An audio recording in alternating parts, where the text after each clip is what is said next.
Bien, entonces continuamos con la segunda parte de la clase y vuelvo a compartir la pantalla.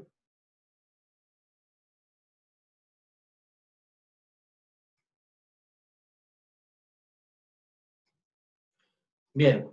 Ajá.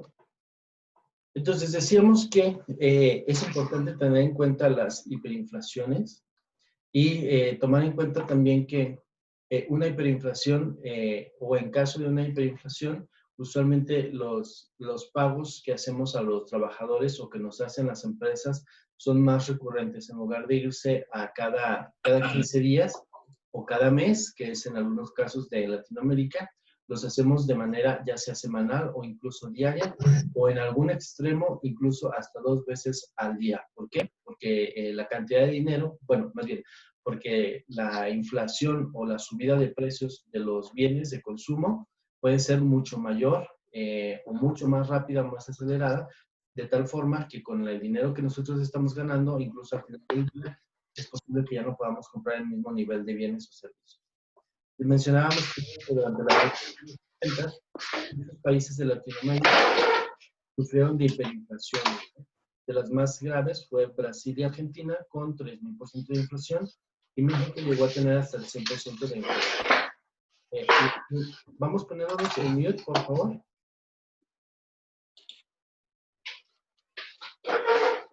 A ver. Mute all.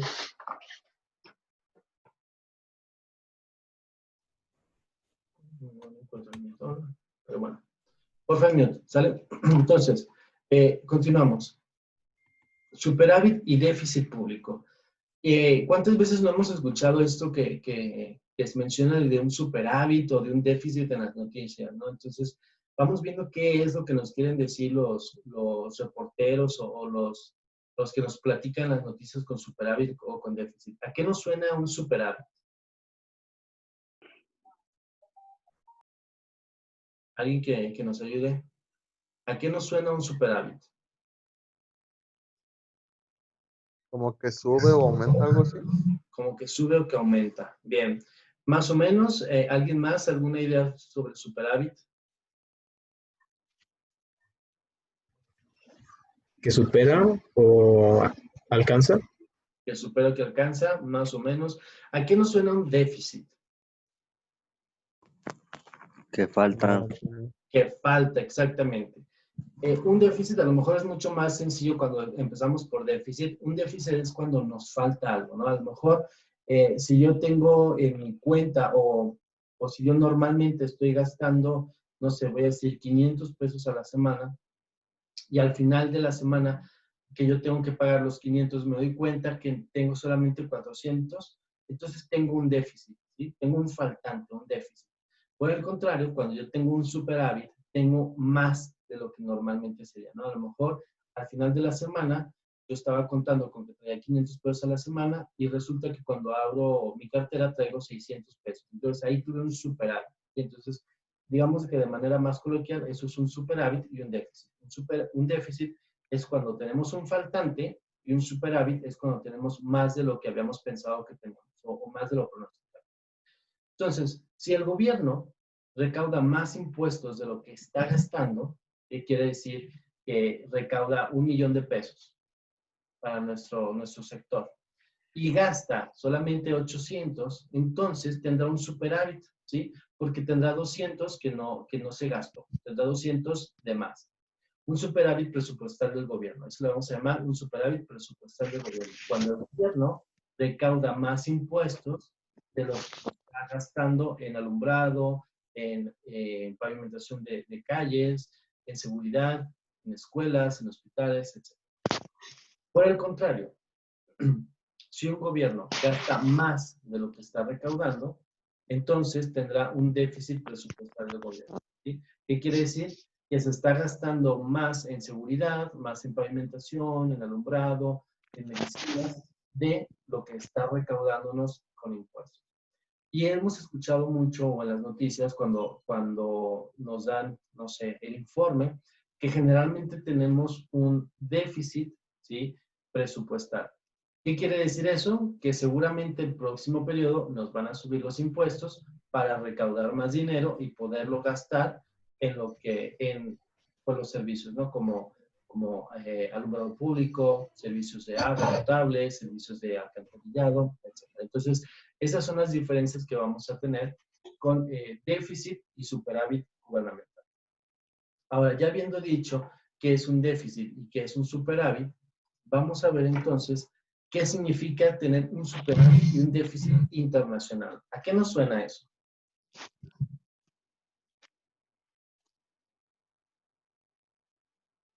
¿Alguna participación? ¿A qué nos suena un superávit o un déficit internacional?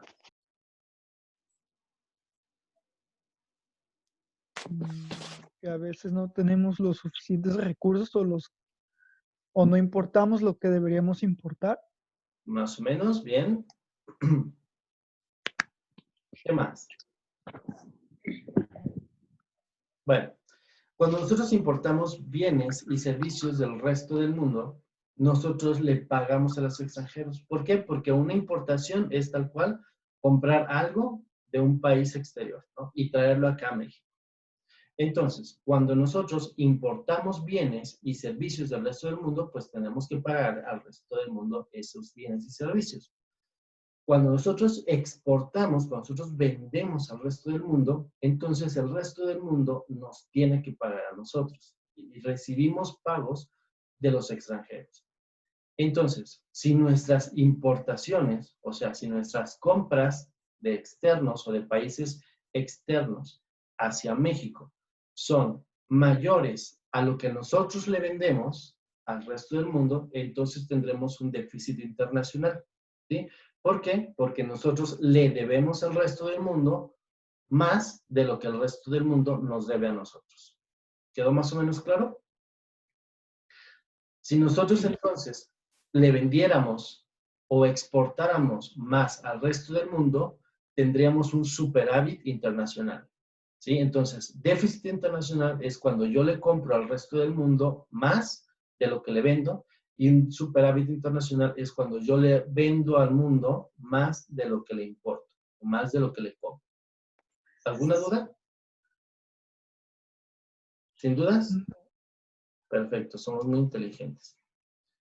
Desafíos e instrumentos de la política macroeconómica.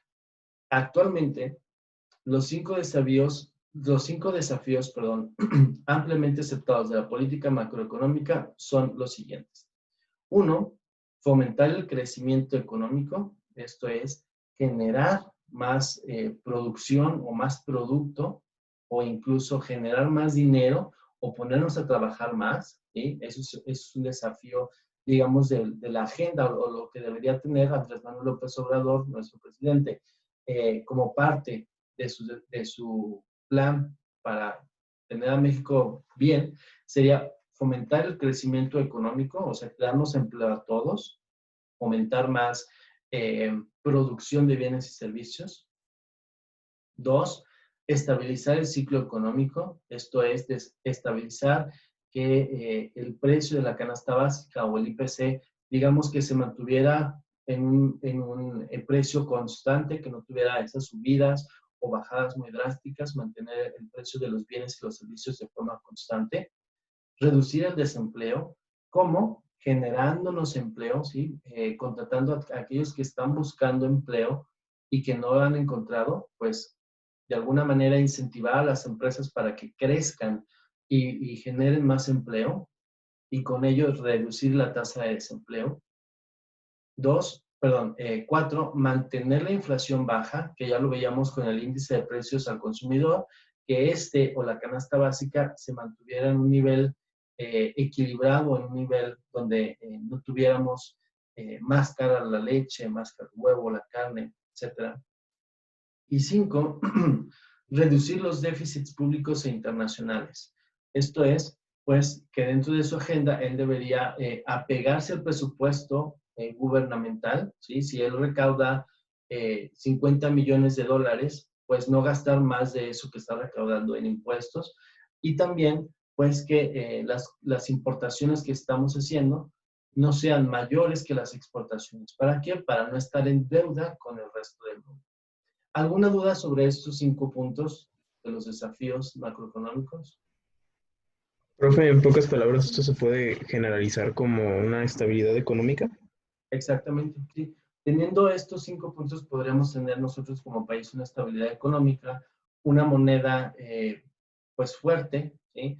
Podríamos tener, se traduciría a empleo para todos, no tendría, o reduciríamos incluso el nivel de pobreza, porque al tener todos empleo, no tendríamos, o tendríamos ingresos para todos tener algo de comer, y entonces reducimos la pobreza. Y sí, efectivamente, una estabilidad del país mucho más sana. ¿Algo más? ¿Alguna pregunta?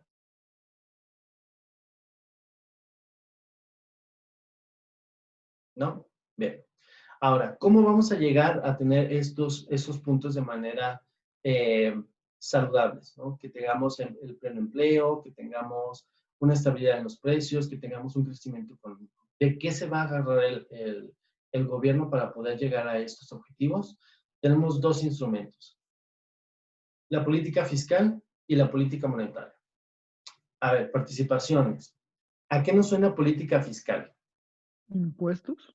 Impuestos, muy bien. Política fiscal es tal cual, ¿cómo nos van a cobrar a nosotros los impuestos? ¿De qué manera? Si nos van a cobrar el 15%, el 16%, el 18% de IVA, si nos van a cobrar impuestos sobre los alimentos, si nos van a cobrar impuestos sobre las actividades recreativas, si el impuesto, por ejemplo, cuando nosotros pagamos un boleto para ir al cine, si trae impuestos del 30%, del 40%, etcétera, es la forma en la que nos va a cobrar a nosotros los impuestos, la política fiscal. ¿Cómo es que va a recaudar el gobierno dinero para poder ponernos alumbrado, seguridad, pavimentación, agua, alcantarillado, etcétera, ¿no? Y después, otra de las herramientas de las que se va a ayudar para mantener el país, digamos, equilibrado o con una política estable, con una economía estable, perdón, se va a agarrar también de la política monetaria. ¿Y a qué nos suena política monetaria? Pues podría ser cómo se controla este el dinero o la estabilidad económica del país, ¿no? Bien, sí, tienes una idea bastante clara y bastante cercana. Por un lado tenemos la política fiscal, que es cómo nos van a cobrar a nosotros los impuestos. Y por el otro lado, la política monetaria es cómo vamos a gastar esos impuestos, cómo vamos a gastar ese dinero, cómo, como bien dices, cómo vamos a controlar el dinero que está circulando, en qué lo voy a gastar, si voy a construir un hospital adicional, si voy a construir un par de escuelas, una línea del metro, si voy a construir más carreteras, si voy a implementar un nuevo sistema de energía renovable, etcétera. Entonces, la política fiscal y la política monetaria nos van a ayudar como país a poder tener un crecimiento sostenible y un crecimiento y una economía bastante estable en el país, ¿sí? Entonces, los desafíos que tiene el país o el gobierno, veíamos que eran los 5, y cómo se va a ayudar para lograr esos 5 objetivos, lo va a hacer con estos dos tipos de política. La política fiscal, que es cómo va a recaudar los impuestos, y la política monetaria, que es cómo va a gastarse ese dinero. ¿Sí? ¿Dudas hasta aquí? No. ¿No? Todo claro, ¿verdad? Bien. Política fiscal, entonces vamos a dar una repasada. Es el conjunto de acciones que conducen a cambios en los montos o destinos del gasto gubernamental, a cambios en la tasa, en montos o tipos de impuestos, se le va a conocer como política fiscal. Esta gama de acciones de política está bajo el control del gobierno federal y puede usarse para impulsar el crecimiento a largo plazo mediante la creación de incentivos que alienten al ahorro, inversión y al cambio tecnológico. Entonces, la manera en la que el gobierno de alguna forma incentiva a las empresas a generar más empleo o a desarrollar ciertas industrias es por medio de la política fiscal. Vamos a ver cómo. Vamos a decir que yo soy el gobierno y a mí me gustaría que mi país tuviera un crecimiento importante en la producción de tecnología. ¿Cómo lo harían? Invitar a inversionistas que acerca de la tecnología que pongan sus factorías aquí. Ok, en México. ok. ¿Y qué les ofrecerías para que se colocaran aquí en México? Facilidades, un cobro de impuestos a largo plazo, o sea, un lapso de tiempo en donde no me pagues impuestos. Exactamente. Así es como realmente se hace, ¿no? Entonces, si yo quiero como país o como gobierno impulsar la tecnología, entonces le voy a decir, ¿sabes qué? A todos los que se dediquen a la tecnología, les voy a condonar los impuestos durante los próximos 10 años y en el año número 11 me vas a pagar el 5% solamente de impuestos. Entonces, los inversionistas o las grandes empresas que se dedican a la tecnología de todo el mundo seguramente van a voltear a ver a México y van a decir, vaya, aquel país nos cobra muy pocos impuestos o no nos cobra impuestos, entonces es un mercado atractivo para ir a posicionarnos ahí y desarrollar la tecnología, ¿no? Entonces, por medio de la política fiscal es que también el gobierno se va a ayudar a generar empleos, a hacer crecimiento económico, a tener a lo mejor más tecnología, en general, a tener una mayor estabilidad económica, ¿no? Por medio de la política fiscal. ¿Cómo? Condonando impuestos o reduciendo los impuestos a determinadas industrias que queremos desarrollar, ¿vale? Bien. Por otro lado, al conjunto de acciones que conducen a cambios en la tasa de interés, en la cantidad de dinero en la economía, se llama política monetaria, que es como nuestra compañera nos decía, cómo voy a gastar el dinero o qué voy a hacer con todo ese dinero que ya estoy recaudando yo de la política fiscal. Esas acciones están controladas entonces por el Banco Central. El Banco Central o el Banco de México es quien nos va a decir cómo va a funcionar la política monetaria, cuánto dinero va a haber circulando, cuánto dinero voy a imprimir, que básicamente mencionábamos antes de entrar a clase, es sobre la casa de papel. Estas personas que llegan y se meten al Banco de España, que es el Banco Central, en México sería el Banco de México, y se ponen a echar a andar la maquinita para imprimir billetes, eso es, digamos, política monetaria. ¿Cuánto es lo que voy a imprimir de billetes para tener circulando y que la gente esté operando? ¿Cómo me voy a gastar todo ese dinero? Yo quiero entonces que determinadas industrias saquen y gasten más o paguen más en determinadas industrias, entonces me ayuda un poco de la política fiscal, les bajo los impuestos y genero esta rotación de dinero mucho más líquida, más dinámica. El principal objetivo de la política monetaria es mantener la inflación bajo control, que los precios de los productos y el IPC no se nos crezca, ¿no? Se usa también para suavizar el ciclo económico, recortando las tasas de interés e inyectando dinero a la economía, que es echar a andar la maquinita y repartir billetes para todos, ¿no? Así es como vamos a inyectar dinero a la economía.